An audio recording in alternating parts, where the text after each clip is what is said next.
विविध विषयांवर आधारित पॉडकास्टमुळे लोकप्रियतेच्या शिखरावर पोहोचलेला रणवीर अलाहाबादिया। हा रणवीर अलाहाबादिया गेल्या काही दिवसांपासून वेगळ्याच कारणानं चर्चेत आलाय।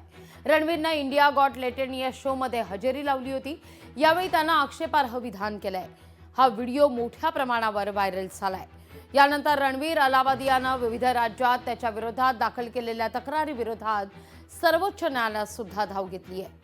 रणवीर अलाहाबादियाचं हे प्रकरण लवकरच सुनावणीकरता घेतलं जाईल असं भारताचे सरन्यायाधीश संजीव खन्ना म्हणतात।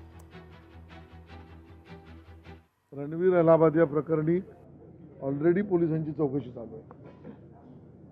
काल जो आम्ही निर्णय केला तो राज्यामध्ये काही भागामध्ये अशाच पद्धतीच्या अश्लील प्रदर्शन किंवा अश्लील शब्द किंवा अश्लील संवाद याचे काही कांदे पोहे नावाचे कार्यक्रम सुरू झाले।